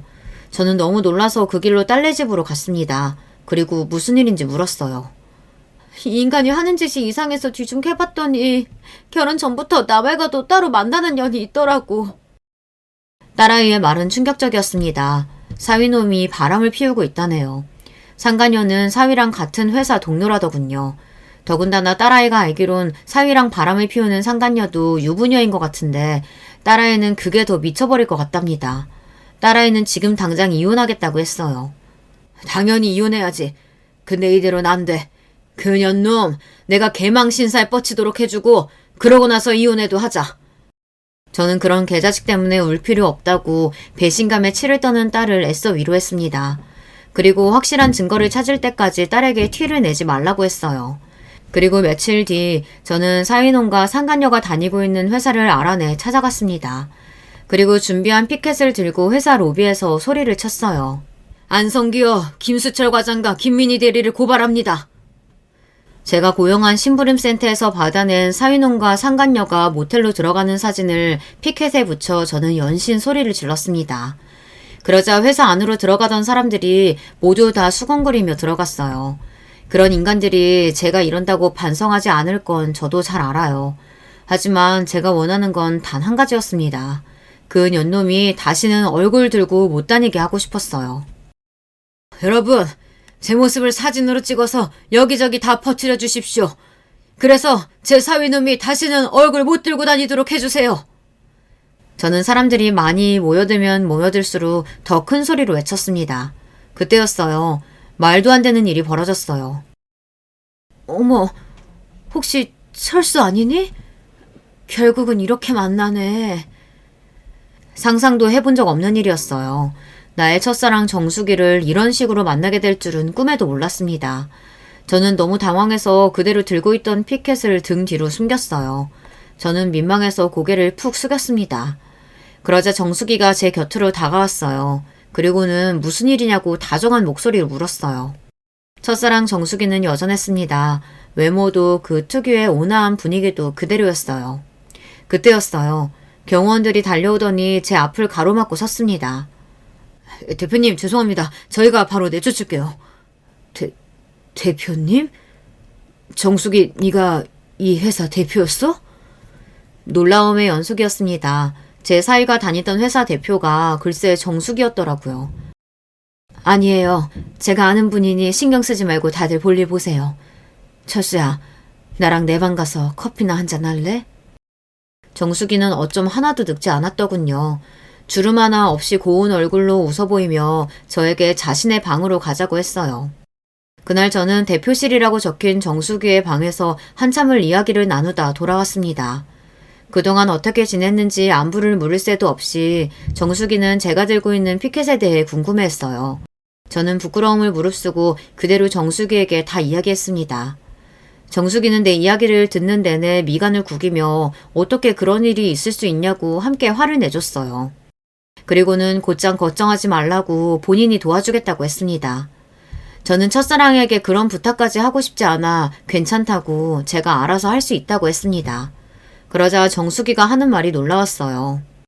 철수야, 내가 그동안 네 생각 얼마나 많이 한 줄 알아?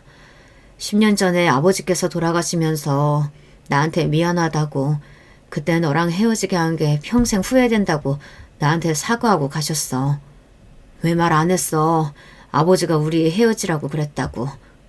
내가 너한테 미안해서 얼마나 힘들었는 줄 알아? 정수기는 원망스러운 목소리로 이야기하면서도 저에게 미안하다며 눈물이 그렁그렁한 얼굴로 저를 올려다보았습니다. 그러니까 이 일은 내가 도와주게 해줘. 그러고 싶어. 저와 헤어지고 나서 정수기도 곧장 약혼자와 결혼했대요. 하지만 도저히 맞지 않아 결혼하고 3년도 살지 못하고 이혼했답니다. 자식도 없이 말이죠. 정수기는 그 이후 줄곧 혼자 살았답니다. 아버지가 하시던 사업을 물려받아 죽어라 일만 하면서 살았대요. 그날 이후 정수기 덕분에 사인혼과 상간녀는 참교육을 당했습니다. 아빠, 도대체 어떻게 한 거야? 그 년놈 둘 다 회사에서 잘렸대. 그것도 회사 공고에 대문짝만하게 적혔다던데? 사인혼과 상간녀의 이름이 회사 게시판에 대문짝만하게 적혔답니다. 사직 사유 풍기 문란으로 인한 권고사직이라고 적혀 있었다네요. 그 일로 상간녀도 남편에게 이혼당하고 그대로 쫓겨났답니다. 사위도 마찬가지예요.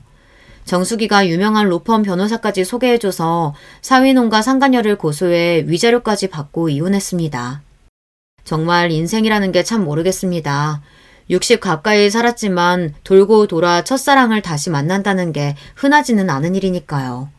저는 이혼한 딸과 다시 살림을 합쳐 함께 살고 있어요. 그리고 주말마다 정수기를 만나고 있어요. 젊은 애들처럼 사귀네 뭐네 하는 건 아직 아니지만 소소하게 영화도 같이 보고 등산도 같이 다니고는 합니다. 저도 이런 말 하는 게 나쁘끄럽긴 하지만 어쩐지 이제야 좀 진짜 인생을 사는 것 같다는 느낌이 들어요. 다 늙어서 이런 소리 하는 게 저도 웃기지만 진심입니다. 앞으로 또 제 인생이 어떤 방향으로 흘러갈지 모르겠지만 이제는 그냥 흘러가는 대로 살아보려고 합니다. 어차피 계획하고 고민해봐야 제 생각대로 흘러가지 않는 게 인생이니까요. 여러분도 지금 당장 힘들고 어렵다고 해서 금방 주저앉지 마시고 끝까지 버텨보시길 바랄게요. 그러다 보면 어느 순간엔 반짝이는 순간이 오긴 오더군요. 지금까지 저의 기나긴 인생 이야기 끝까지 들어주셔서 감사합니다. 여러분에게는 행복한 순간만 가득하길 바랄게요. 여러분, 두 번째 사연 시작하기 전에 좋아요, 구독 꼭 눌러주실 거죠? 그럼 두 번째 사연 바로 시작합니다. 안녕하세요. 저는 평소에 사연에 빠지다 채널을 습관적으로 찾아듣는 40대 남자입니다. 저는 원래 부모님께서 일찍이 사업을 하셨던 분들이고 꽤 성공을 거두셨기 때문에 어렸을 적에 경제적으로 어려움을 겪어본 적이 없었는데요. 유복했던 시절은 그리 오래가지 못했고 부모님께서는 오랜 지인에게 사기를 당하신 후 모든 걸 잃고 사업마저 접게 되셨습니다. 동훈아, 넌 커서 절대로 사람 믿고 살지 마라. 어린 내 자식에게 이런 말을 하는 게 과연 옳은 줄은 내가 모르겠지만 도저히 이 말을 안 하고는 못 버티겠다. 동훈아, 너는 돈 관련해서는 사람을 죽었다 깨어나도 믿으면 안 된다. 알았지? 아빠, 어제도 술 엄청 드셨는데 오늘도 많이 드신 거예요? 술 냄새 때문에 머리 아파요. 저 아빠 말씀대로 커서 절대 사람 안 믿는 어른 될 테니까 제발 술 좀 그만 드세요. 그래, 그래야지. 내 새끼 걱정시키지 않으려면 내가 이대로 무너지면 안 되지. 정신 차리고 다시 힘내야지. 내가 우리 동석이, 동훈이 내 새끼들만은 무조건 책임질 거니까 너무 염려 말고 학교 가서 공부만 열심히 하면 돼. 아빠랑 엄마 믿어줘. 그 시기에 아버지께서는 어린 저를 붙잡고 사람 믿지 말자, 함부로 돈 거래하지 말자는 조언을 엄청나게 쏟아놓으셨습니다. 당신께서 직접 당해보신 피해자였기에 그리 말씀하셨죠. 돈도 사람도 전부 다 잃으신 부모님께서는 그때 너무 힘들어하셔서 한때는 정말 우리 네 식구 그냥 다 같이 편하게 잠들자고 그런 적도 있었어요. 이런 세상 더 살아봤자 못하겠냐는 거였죠. 그러나 그 시기를 용케 버텨냈습니다. 저희 형은 고3이었는데 고민 끝에 입시를 포기했어요. 대학을 가는 대신 바로 취업전선에 뛰어들어서 돈을 벌었습니다. 저희 가족이 잘 나갈 때는 빌붙어서 콩고물이라도 받아먹으려고 난리였던 일가 친척들. 막상 저희 가족이 위기에 처하자 전부 다 나몰라라 하고 연락을 끊었어요. 그걸 보고 충격이었는데 저보다 5살이나 많은 형은 친척들에 대한 추억이나 기억이 많으니 더 충격적이었겠죠. 정말 이를 악물고 돈을 벌더라고요. 젊음, 체력, 이걸 미천 삼아서 무작정 쉬지도 않고 일을 했어요. 그걸 알고서 유일하게 저희 가족에게 손을 내민 사람은 바로 외조 부모님이셨습니다. 특히 외할머니께서요. 무정한 당신의 자식들의 눈을 피하면서까지 저희 가족에게 몰래 비상금을 건네주셨습니다. 부모님께서는 절치부심하셨고 다시 사업을 시작하셨죠. 형이 고정적으로 버는 수입이 있었기 때문에 믿을 구석 하나 두고 하신 거였죠. 그 결과 제가 고등학교를 졸업하기 전에 저희 집은 다시 일정 수준의 재력을 보유하게 됐습니다. 저에게 꼭 대학에 들어가서 캠퍼스 라이프를 누려보라고 당부한 형은 그러면서 제 어깨를 두드렸어요. 동훈아, 난 지난 몇 년간의 일로 이 세상에 믿을 건 우리 가족밖에 없다는 걸 느꼈어. 내가 알던 세상, 내가 가진 인맥, 이런 것들은 전부 내게 아니라 우리 집안 돈의 것이었더라. 돈이 사라지니까 우리 가족을 외면한 친척들, 모든 이웃들. 그거 보면서 나 정말 크게 상처도 받았지만 세상을 배운 기분이야. 절대 아무도 믿어서는 안 되고 우리 가족끼리 뭉쳐 살아야겠다는 걸 깨달았어. 저는 제 동경의 대상이었던 형의 말을 아주 귀담아 들었습니다. 대학을 가서도 굳이 부를 과시하거나 자랑하지 않았어요. 부모님 사업은 더더욱 날개를 달고 있었으나 그럴수록 저희 가족은 주변을 경계하고 스스로를 낮췄죠. 저희 가족의 형편이 다시 편 걸 알게 된 일가 친척들이 연락을 해올 때면 엄마께선 늘 이렇게 대응하셨습니다. 다시 사업 좀 해보려니까 왜 이렇게 들어갈 돈이 많은지 몰라. 그래서 말인데 언니, 혹시 목돈 좀 있어요? 나한테 전화한 김에 혹시 돈 좀 빌려줄 순 없을까? 내가 꼭 갚을게요. 나 못 믿어? 저기, 내가 약속이 있어서 나갈 준비였던 걸 깜빡했다. 내 정신 좀 봐. 미안한데, 다음에 다시 통화하자. 그러면 반드시 연락이 뚝 끊기게 됐죠. 엄마께서는 역시나 믿을 사람 하나 없다며 혀를 끌끌 차셨고요. 이런 돈과 관련된 인간 불신적인 환경을 아주 예전부터 직접 보고 자란 저는 뼈에 새기고 있었습니다. 그런 제가 몇 번의 연애를 거친 끝에 결혼을 하게 됐습니다. 20대 때는 결혼 생각이 아예 들지 않았는데 30대로 접어들자마자 희한하게 결혼 생각이 절로 나더라고요. 그런 시기에 제가 아내를 만난 거예요. 아내는 대기업 계열사에서 근무를 하고 있었어요. 저는 전공을 살려서 어느 중소기업의 개발팀에 들어가 재직 중이었고요. 아내가 저보다 딱 1살 연하였는데 그래서 그런지 거의 동갑 친구처럼 잘 통했습니다. 저희는 누구의 소개를 통해 만난 사이가 아니라 미술품을 전시하며 커피도 판매하는 갤러리 카페에서 처음 만나 우연히 대화를 나누어봤다가 서로 잘 통한다는 걸 느끼고 연락처를 교환했어요. 그러다 연인으로 발전하게 됐죠. 그렇기에 미혼 남녀가 가질 법한 운명에 대한 환상이 좀 있었습니다. 오빠, 우린 왠지 남들과는 다르게 마치 영화처럼 이루어진 사랑 같지 않아? 나만 우리가 낭만적이라고 생각하는 거 아니지? 나도 그런 생각 자주 해. 누굴 통하지도 않고 우리가 직접 서로를 찾아냈잖아. 우리는 데이트할 때마다 맨날 로맨스 영화 한 편 찍고 있는 셈이지. 지금 생각해보면 아내나 저나 낭만적인 연애 그 자체에 좀 취해 있었던 것 같아요. 진짜로 상대방을 그만큼 열렬히 사랑한다기보단 이런 사랑을 하고 있는 나 자신의 상황에 빠져있는 셈이라고 볼 수 있었네요. 하지만 그때는 객관적인 시간을 가질 수 없었기 때문에 서로에게 강렬히 끌리고 있는 중이라고만 여겼습니다. 딱히 틀린 말도 아니었고요. 나이가 이제 적지 않으니까 자연스레 결혼을 염두에 두고 있긴 했는데 언제 어느 때에 하겠다는 구체적인 계획까지는 없었거든요. 다만 이 여자하고라면 결혼해도 좋겠다라는 생각 정도였죠. 그런데 어느 날 데이트 끝나고 이제 헤어지려는데 아내가 저한테 이렇게 물어왔어요. 오빠는 나한테 청혼 안 해? 나 요즘 되게 기다리고 있었는데 오빤 눈치 못 챘나 봐?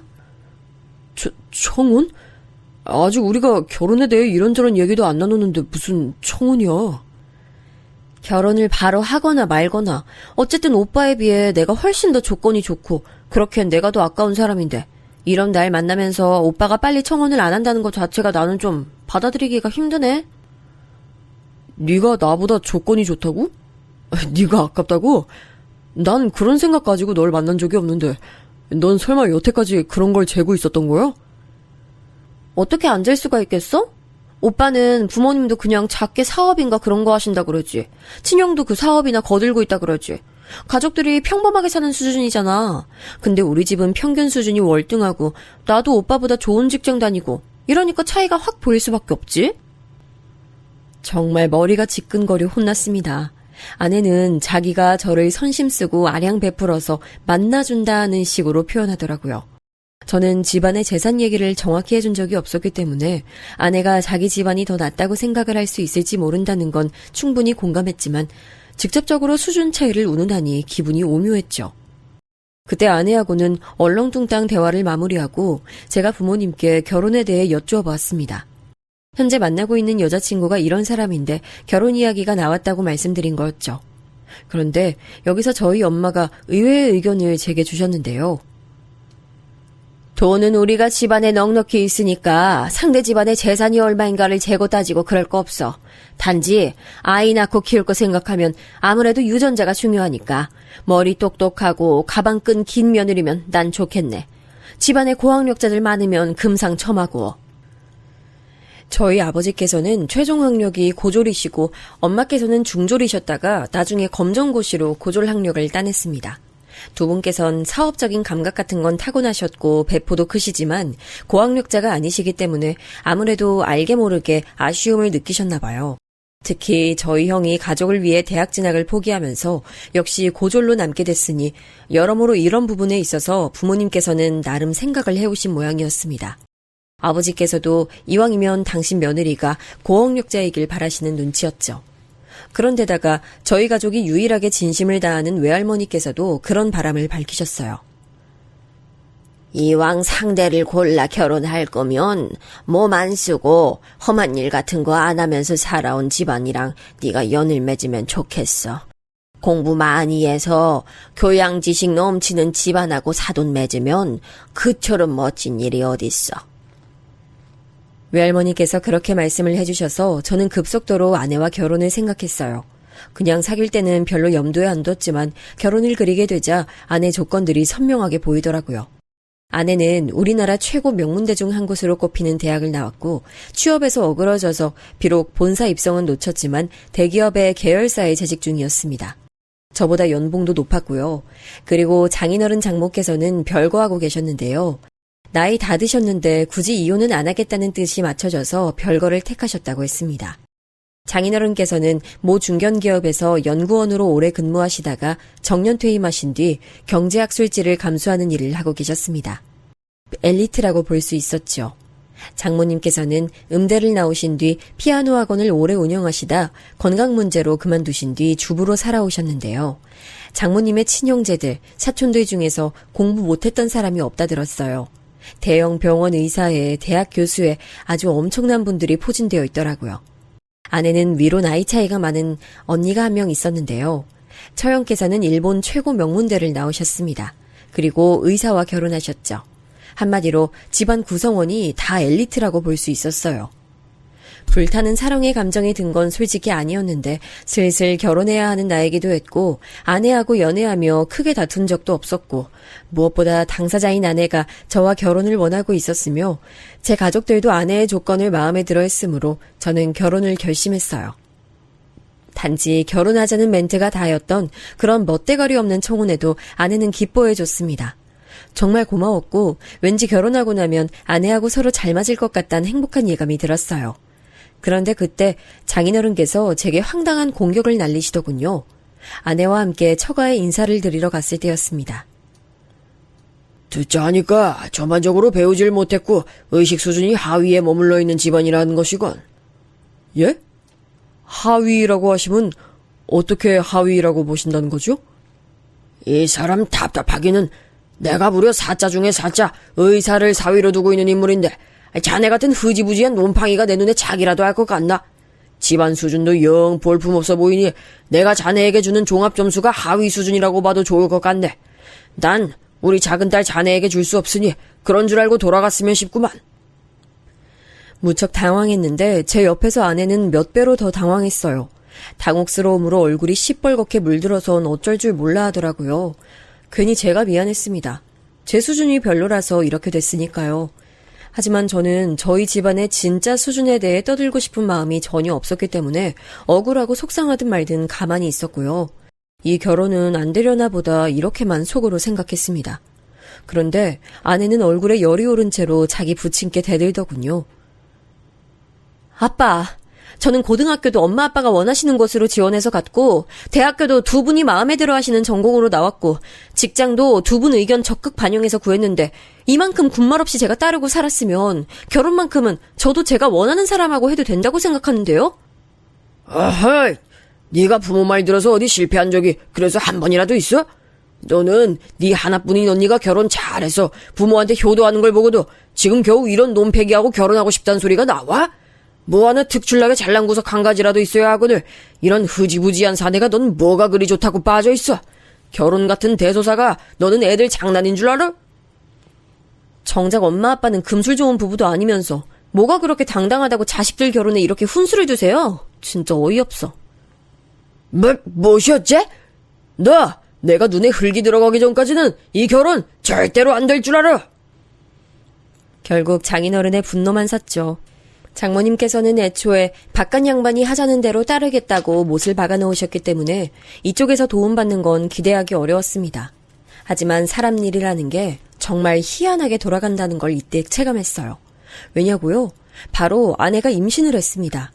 이제 서로 헤어지니 많이 할 때였건만 덜컥 임신을 해버렸어요. 저는 물론 아내도 예상 못했습니다.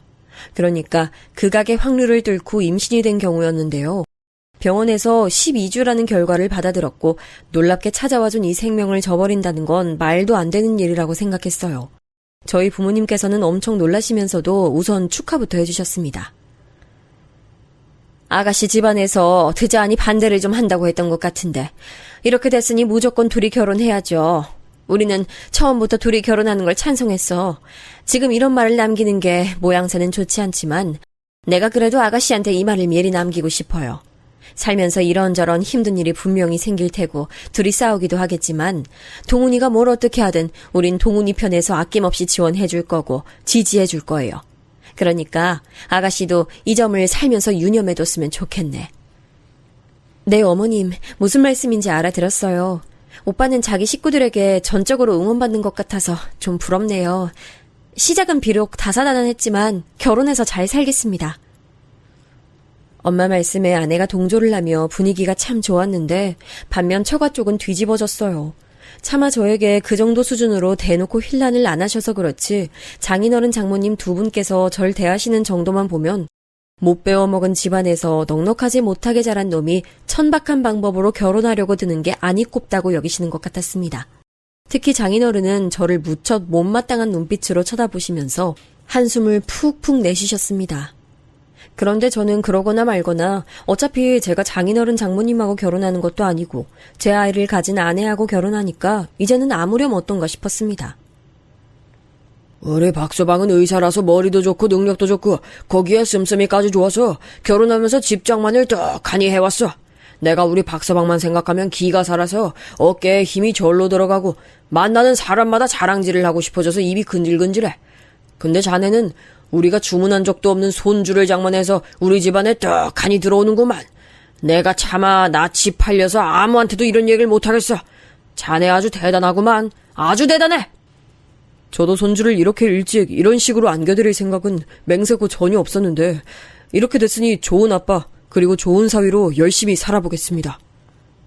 아이고야, 말이나 못하면. 내가 가장 분한 게 뭔 줄 알아? 이렇게 분한데 그럼에도 자네를 사위로 받아들일 수밖에 없다는 작금의 상황이야. 결혼식을 목전에 뒀을 때 인사차 처가에 방문했다가 저는 장인어른께 붙잡혀 된통 설교를 들었습니다. 별거를 하시기 때문에 따로 사시는 분이건만 저의 방문 소식에 굳이 발걸음을 하셨죠. 그런데 손에 뭘 들고 오셨어요? 나무 막대기였는데 아주 오래된 회초리라고 하셨습니다. 처형도 아내도 어렸을 적에 저 회초리에 손바닥이며 종아리며 많이 맞으며 큰 모양이었죠. 그런 회초리를 제 눈앞에 들이미신 장인어른께서는 그걸로 바닥을 연신 내리치며 저에게 연거푸 설교를 늘어놓으셨고 무념무상으로 그냥 들었습니다. 장인어른께서 종국에 딱 한마디 이런 말씀을 하시더라고요. 그런데 자네는 처음부터 느꼈지만 도통 기가 죽는 법이 없네. 지금도 내가 벽을 보고 일장연설하는 기분이었어. 표정이 무척 떨떠름해 보이셔서 제가 되려 민망했습니다. 저는 속으로 계속 이런들 어떠하리 저런들 어떠하리 하고 있었는데 그게 제 덤덤한 태도로 드러난 모양이었어요. 절대 장인어른과 기싸움을 할 요량은 아니었습니다. 결혼식은 아내가 몸담고 있는 교회에서 올렸어요. 그리고 신혼집은 장모님의 사촌 되시는 분께서 사시던 곳으로 들어갔어요. 그분께서 사정이 있어서 제주도에 들어가셨는데 그래도 육지에 거처를 남겨둬야 한다고 해서 집 처분을 안 하셨거든요.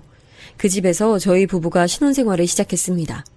무엇보다 아내의 직장과 위치가 가까워 좋았죠. 결혼하고 나서는 직후부터 정말 정신없는 1년이었어요. 왜냐하면 제 직장에서도 큰 변동이 생겨서 업무를 하나부터 10까지 제가 새로 익혀야 했고 아내의 출산도 있었으니까요.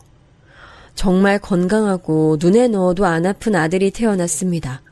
세상에 태어난 제 아들을 처음 봤을 때 제가 눈물이 절로 났어요. 너무 감격스럽더라고요.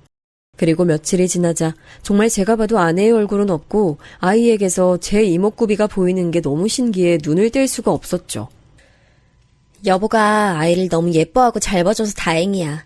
내가 복직하고 난 이유가 걱정이었는데 여보가 있으니까 믿을 수가 있네. 아버님 어머님은 멀리 사시고 우리 아빠한테 부탁하는 건 말이 안 되고 우리 엄마는 허리 디스크 도지셨고 진짜 막막했는데 여보 하나로 든든해졌어. 너 아직 복직하려면 꽤 남았으니까 내가 그때까지 열심히 육아하는 법 마스터해볼게. 꽤 남았다니? 그게 무슨 소리야? 여보, 나 곧 복직할 거야. 바로 다다음 주부터 다시 출근할 거야. 뭐라고? 그렇게 빨리? 아니, 최소 한 달은 더 쉬기로 한 거 아니었어? 갑자기 왜 얘기가 그렇게 된 거야? 그건 희망사항이었을 뿐이지 현실하고는 달라. 여기서 더 쉬면 진짜 내 자리 없어질지도 모르는데 내가 어떻게 더 쉴 수가 있겠어? 지금까지 이뤄온 것들을 고작 출산 하나로 망가뜨릴 순 없어. 나 보란듯이 직장에서 더욱 탄탄대로 달릴 거니까 여보 기대해도 좋아. 아내가 신이 나서 눈을 반짝 빛내는데 저는 그 앞에서 어이가 없어졌습니다. 일찍 복직하기로 했으면 그렇다고 저에게 미리 말을 해줄 순 없었던 걸까요? 저에게 상의도 하지 않고 대뜸 통보를 하는 것에 어안이 벙벙했네요. 저도 직장 다니는 사람이건만 아내는 제가 휴직계를 내든지 아니면 아이를 봐줄 사람을 고용해서 맡기든지 하여간 저보고 알아서 하라며 자기는 빠졌습니다. 힘든 임신기간을 보내고 고통스러운 출산을 겪었으니 이후의 일은 모두 제 몫이라는 격이었네요. 고민하던 저는 직장을 그만뒀습니다. 제 아이 다른 사람의 손에 맡기지 않고 제가 키우고 싶다는 마음이 컸고요. 직장에서 자꾸 자잘한 트러블이 끊이지 않고 일어나고 있어서 제가 업무적으로 굉장히 스트레스를 받고 있었습니다. 제가 일을 그만두겠다고 하자 아내는 흔쾌히 환영했어요. 나 솔직히 집안일하는 게 너무 적성에 안 맞고 귀찮더라고. 근데 여보가 육아 살림 다 해주면 나야 좋지? 어차피 내가 여보보다 돈도 더 잘 벌잖아. 맞벌이 하다가 외벌이 하는 건 타격이 크긴 하겠지만 우리 아직 둘 다 젊으니까 그건 아이가 걷고 뛰고 다 할 때가 돼서 다시 생각해보자. 네가 집안일 하기 싫어한다는 인상을 받긴 했는데 그게 진짜였구나. 그래 알았어. 내가 앞으로 아이 보면서 집안 살림 할 테니까 우리 파이팅 하자. 저는 제 인생이 이런 식으로 흘러갈 거라곤 예상도 상상도 해본 적이 없었기 때문에 한편으로는 심경이 복잡하기도 했지만 아이만 보면 머릿속에 모든 상념이 싹 거쳤어요. 육아라는 거 정말 세상의 모든 어머니들을 자동으로 존경하게 될 만큼 엄청난 것이더군요. 저는 일주일에 한 차례 저희 엄마의 도움을 받았음에도 힘들어 죽는 줄 알았어요. 도우미 같은 거 안 쓰고 스스로 해내 보이겠다는 오기까지 겹치는 바람에 완전히 체력이 바닥나도록 아이를 돌보고 집안 살림하며 지냈습니다. 왜 그렇게 빨래거리는 많고 금방 밥 때는 돌아오는지, 그리고 아이는 왜 그렇게 잠이 금방 깨고 울며 보채는 건지 하루하루가 전쟁이었는데요.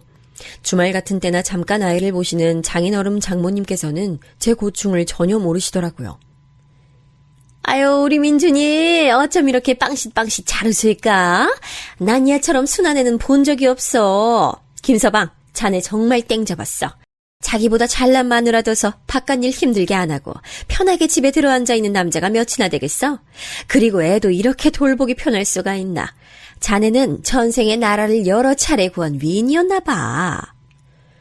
장모님께서 요새 저 보실 때마다 그런 말씀 꼭 하시네요. 일 다니는 애엄마는 하루에 8시간 정도 자지만 저는 하루에 6시간도 못 자고 있어요. 그것도 통으로 6시간 자는 건 꿈도 못 꾸고 여러 번에 나눠서 자는 게 그 정도입니다. 설마 지금 힘들다고 유세 떠는 거야? 우리 딸보다 자기가 더 힘들다 뭐 그런 말이야? 아니, 김서방은 무슨 남자가 이렇게 쪼잔해? 박서방은 병원에서 퇴근도 못하고 사흘 내내 붙잡혀 있었을 때도 힘들다는 소리를 아주 찍소리도 안 내더만, 아유, 사람마다 그릇이 다른 걸 내가 이런 식으로 또 알게 됐네. 아니요, 장모님. 제가 힘들다고 그거 알아달라고 드린 말씀은 아니었고요. 그냥 사실 자체를 말씀드리려다 보니까 오해를 산 것 같습니다. 아이고, 됐어. 자네 힘들어 죽겠다는 거 내가 이제 알았으니까. 그러면서 장모님께서는 들고 오신 손가방을 애지중지 손으로 쓰다듬으셨는데 그건 처형께서 사주신 거였어요. 저는 여자 명품을 잘 모르는데 아내 말론 그게 엄청 비싼 여자 명품 브랜드라고 하더라고요. 그 거금의 출처는 당연히 의사 형님이셨겠죠. 그러니까 장모님께서는 그 손가방을 이런 때에 쓰다듬으시면서 집에서 아이나 돌보고 살림이나 하며 투덜거리는 저와 묵묵하게 돈을 잘 벌어오는 형님을 비교하고 계셨던 셈이었죠. 저도 사람인지라 기분이 좋진 않더라고요. 그래도 아이가 하루하루 조금씩 커가는 걸 느끼는 보람으로 지냈는데 시간이 갈수록 저는 아내에게 섭섭해졌어요. 여보, 애가 하품하는 사진은 왜 그렇게 많이 보냈어? 나 오늘 월요일이라서 오전부터 중요한 회의 있었는데 자꾸 그런 카톡 오니까 집중력 흩어져서 안 좋더라. 중요한 회의였으면 네가 카톡 알림을 꺼놓든가 했어야지. 그리고 한창 예쁠 때 우리 애 사진인데 뭐가 마음에 안 드는 식으로 그렇게 말할 이유가 있어? 한창 예쁘거나 말거나 그게 무슨 상관이야. 여보는 가만 보면 되게 감성적으로 굴더라. 아이가 혼자 뒤집기 한 거 처음 한 번만 신기해하고 축하해줬으면 됐지. 아니 그걸 가지고 2번, 3번씩 난리 브루스를 쳐대니까 솔직히 그때도 좀 짜증나. 나 하루 종일 업무에 시달리다가 파김치 돼서 퇴근했는데 그런 나한테 자꾸만 애 보라면서 안겨주고 애한테 있었던 일 별별 내용 다 떠들고 아 그런 거 나 솔직히 너무 피곤하고 싫어. 그냥 여보가 알아서 아이 돌보고 다 하면 되잖아. 나한테 자꾸 뭔가 나눠주려고 하지 마. 우리 아이야. 너와 나의 아이라고 네가 낳았잖아. 그런데 너 어쩜 이렇게 무정하게 말을 할 수가 있냐? 무슨 남의 아이에 대해 말하듯이 말을 해. 너 애엄마 맞아? 애엄마라고 해서 대단한 모성이라도 내가 가지고 있어야 돼? 그건 아니잖아. 나 우리 애 사랑하고 아끼지만 일적으로 성공해서 인정받고 돈 잘 버는 것도 그애 못지않게 중요해. 여보, 한번 생각을 해봐. 돈 없으면 아무것도 못해. 돈이 없으면 우리는 백날 첫날 언니랑 형부랑 비교당하면서 살게 되는 거야. 지금 네 말은 결국은 돈 때문에 일에 집중하는 거라는 소리야? 그럴 거면 일 다니지 마. 우리 집에서 내가 그 정도 돈은 매달 받아올 수 있으니까. 속 편한 소리 한다. 나보고 시댁 거덜내는 며느리 되란 소리야? 말도 안 되는 소리를 하고 있어 정말. 여보가 아이 보고 살림하느라 힘든 거 알겠는데 나한테 스트레스 푸는 건 진짜 사양할게. 제가 뭘 어떻게 스트레스를 풀었다는 건지 이해가 안 가더라고요. 그런데 아이가 그때 자다가 깨서 칭얼거리는 바람에 아내하고 그 대화를 더 못 이었습니다. 우는 아이에게 달려가서 얼른 안고 토닥여주던 저는 아내가 우는 소리 시끄럽다는 듯이 손으로 자기 귀를 막으며 고개를 절레절레 흔드는 모습을 보고 말았어요. 그래놓고 저와 눈이 마주치자 씻으러 가겠다며 욕실로 휙 도망가 버리더라고요. 정말 많은 생각이 교차했습니다. 부부라는 게 이런 모습으로 사는 게 맞는 건가 싶고 이런 부부 아래에서 자라날 아이는 행복할까 싶은 의구심이 벌써부터 들었습니다. 아무래도 아내하고 정식으로 깊은 대화를 나눠봐야겠다는 결심이 섰어요. 그런데 이런저런 아내가 귀찮아하더라고요. 이런저런 핑계를 대며 저하고 길게 대화를 안 나누려 했습니다. 용쓰는 제 꼴만 우스울 뿐이었죠. 그러던 어느 날 주말 아이를 데리고 처가에 갔다가 형님을 마주쳤습니다. 그 옆에서 장인어른과 장모님은 입이 찢어져라 웃고 계셨죠. 역시 우리 박서방이 의사라 그런지 품격이 남다르구먼. 내가 주변에 자랑할 일화가 또 하나 늘었어. 아이 근데 김서방 자네는 언제 왔나? 저 좀 아까 왔습니다, 장인어른. 들어오면서 인사도 드렸는데요. 그랬나? 전혀 안 들렸는데. 우리 귀염둥이 손주는 건강히 잘 크고 있나? 요새 들어서 유독 잘 먹고 잘 안 자고 활발합니다. 아주 건강해요. 제가 힘없이 웃으면서 아이를 장인어른께 안겨드렸는데 그 모습을 형님께서 피식 웃으며 보셨어요. 장인어른과 장모님께서 아이에게 정신 팔리신 사이 저는 형님과 잠깐 대화를 나눴는데요. 형님께서는 무척 신기한 별종이라도 보듯 저를 훑어보셨습니다. 여자보다 남자가 체력이 좋으니까 아이 보고 살림하고 이러는 게 더 유리할 수는 있겠다. 근데 남자가 돼서 사회적 인정도 없이 그렇게 지내게 되던가요? 나였으면 진짜 좀 쑤셔서 못 견뎠을 것 같은데요. 제 자식에게 좋은 아빠라고 인정받는다면 그걸로 된 거죠. 저는 아무래도 천성부터가 형님 같은 분하고는 다른 듯 싶네요. 네, 그러게요. 전혀 같지 않아 보입니다. 별다른 미천 없이 사랑하는 여자하고 결혼하는 배짱을 부리는 것도 놀랍고, 일 그만두고 집에서 아이나 보며 사는 것도 놀랍고, 하여간 내가 여러모로 놀라고 있네요. 참 멋져요. 언중유골이라고 형님께서 저를 얕보시는 것만은 분명히 느껴져서 제가 그때 똑같이 받아쳐줬습니다. 네, 정말 멋진 일상이죠.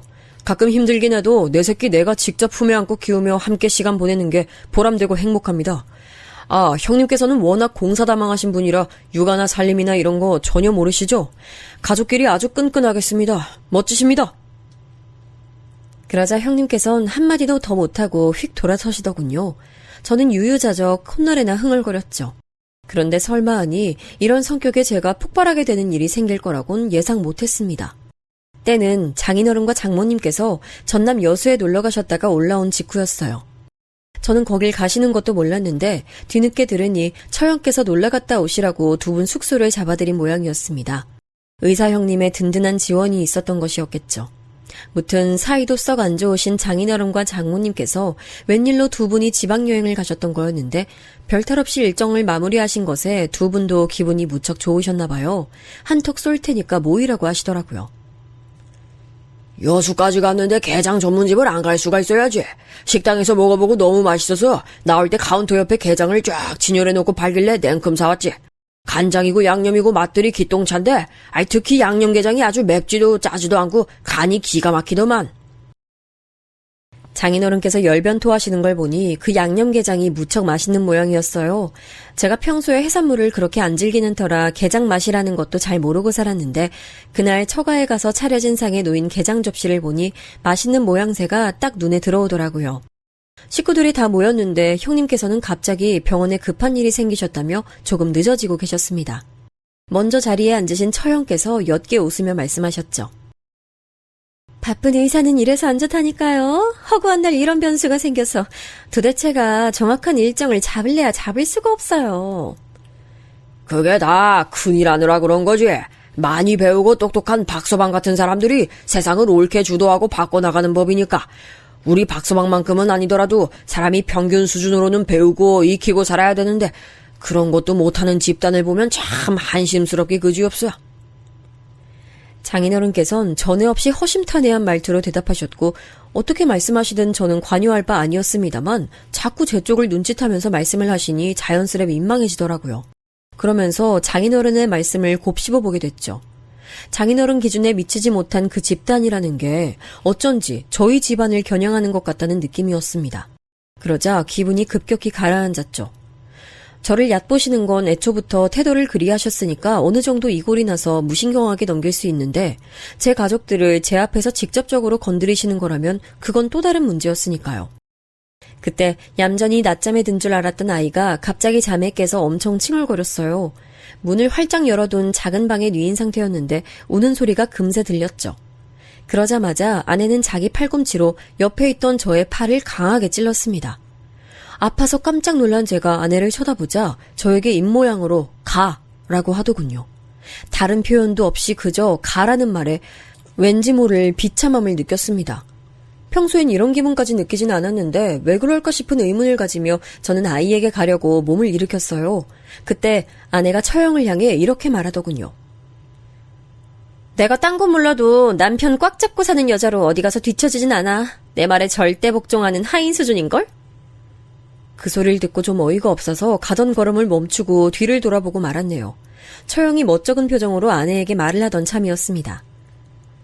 네가 경제권을 가지고 있으니까 가능한 일이야. 안 그랬다면 절대 불가능했을걸? 역시 남자든 여자든 돈을 벌고 경제력을 유지해야 돼. 그래야 부부 사이에도 어느 한쪽이 초라해지지 않지. 아무래도 한쪽에만 너무 쏠려 있으면 나머지 쪽에 자연스레 을이 되어버리더라. 언니는 을로 지내는 거야? 난 내가 갑인데. 야, 내가 언제 을이라고 했어. 그냥 대체로 그렇다는 거지. 나 절대 을 아니야. 얘가 진짜 사람 성질 건드리네. 돌연 울컥하는 처형을 힐끗하며 저는 아이에게 갔죠. 자매끼리 신경전을 벌이든 말든 상관없었지만 중간에 혹시 제가 끼는 거라면 사양이었습니다. 아이가 품에서 내려놓으려면 자지러지게 울고 그렇다고 금방 자시 잠들지도 않아서 저는 이러지도 저러지도 못하고 아이를 품에 안은 채 작은 방 안에 서성였어요. 그러다 문득 식기 부딪히는 소리가 나서 거실 쪽을 쳐다봤다가 그대로 얼어붙었습니다. 제가 우는 아이를 달래려고 여기로 빠져나와 있다는 것을 모두가 알면서도 저 없이 식사를 시작해서 잘만 먹고 있더라고요. 다른 사람은 몰라도 아내만큼은 제게 와서 말을 해줬어야 했다고 생각했습니다. 인간적인 서운함이 몰려들더라고요. 정말 자기가 말한 대로 저는 하인이기라도 한 건지 만약 남편으로 여기고 대해주는 거라면 식사를 시작하기 이전에 저를 떠올렸을 테니까요. 다른 분들도 정말 너무했습니다. 저는 아이를 한참 달랜 끝에 식사가 절반 이상 진행된 상태에 이른 밥상 앞으로 갈 수가 있었어요. 밥부터 한술 입안에 집어넣는 제 눈에 아무도 안 건드렸는지 정갈하게 쌓여있는 양념게장이 보였습니다. 그 그릇에 놓인 건 일부러 아무도 안 건드린 게 분명했는데 저는 순간적으로 아이를 달래느라 밥을 바로 먹으러 오지 못한 저를 위해 이렇게 둔 것이라고 생각했죠. 당연히 그렇게 생각할 수밖에 없었죠. 그래도 다들 나를 이렇게 챙겨주시는구나. 간장보다 양념이 맛있다고 분명히 들었는데 딱 양념으로 남겨다 주셨네. 감사하게 먹어야겠다.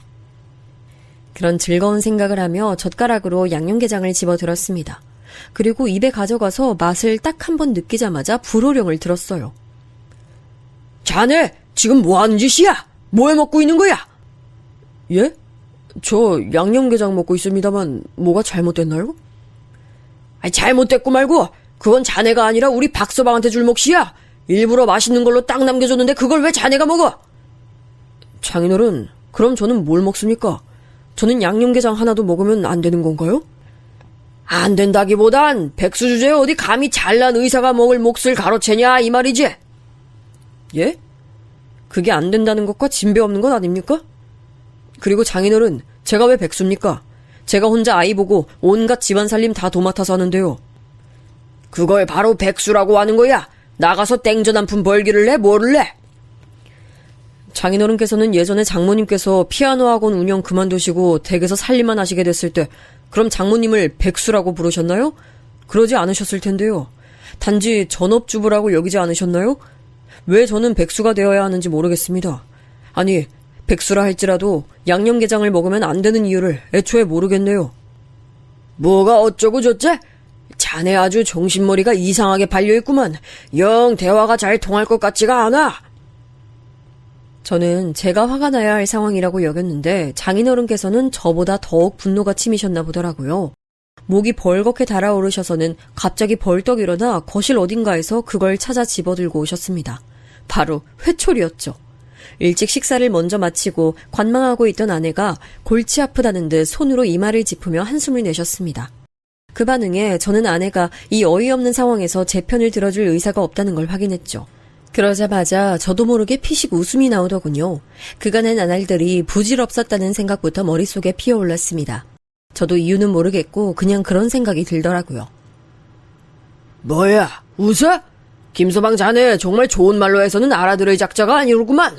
내가 진작에 만만치 않은 상대임을 알아봤지. 백수 주제에 이렇게까지 뻔뻔하고 당당한 것도 사실 나는 믿어지지가 않아. 이게 어디 일반적인 철면 피해 범주야? 장인어른, 자꾸 백수 하지 마세요. 아무래도 장인어른 기준에서는 제가 백수가 맞는 모양인데 듣는 백수 기분 나빠집니다. 뭐야? 아니 어쩌다 우리 작은 딸이 이런 경우 없는 놈팡이한테 잘못 낚여서 애 낳고 살고 있는 건지 아주 내가 복장이 뒤집혀서 죽을 노릇이야. 남의 딸 죽도록 고생시키면서 자기는 혼자 판판히 백수로 놀고 지내다니.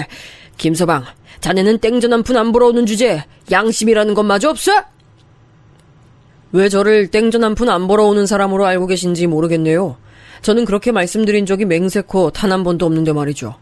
제가 비록 장인어른 기준의 백수일진 몰라도 제 앞으로 된 건물만 3채라서 먹고 사는 데는 아무 지장 없습니다. 웬만한 월급쟁이들, 아니 그 어떤 의사든 전문직이든 제가 다달이 받는 금액보다 더 벌진 못할 텐데요. 아주 무거운 침묵이 내려앉았습니다. 가장 먼저 침묵을 깬 건 사례가 들린 아내의 기침 소리였죠. 놀라서 침을 잘못 삼킨 모양이었어요. 그 다음으로는 드디어 도착하신 대단한 의사 형님의 소리였습니다. 거실로 들어서자마자 뭔가 굉장히 묘하게 느껴지는 분위기에 놀란 형님께서는 두 눈만 어리둥절하게 뜨신 채로 저와 장인어른 쪽을 번갈아 쳐다보시더군요. 장인어른과 아내가 거의 동시에 저를 향해 물었습니다. 건물만 세 채라니. 자네 지금 그게 무슨 말이야? 확실한 얘긴가? 여보, 이게 뭔 소리야? 여보 건물 있었어? 여보 건물주야? 아니지? 그냥 허세로 거짓말한 거지? 너는 내가 허세 딸 사람으로 보여? 내가 허세 부리는 사람이었으면 집에서 아이 보면서 살림하며 지냈을 것 같아? 지금까지 안 밝힌 건 미안하게 됐어. 나도 집안 사정상 그럴 만한 이유가 있었다는 것 정도로만 지금은 변명을 해둘게.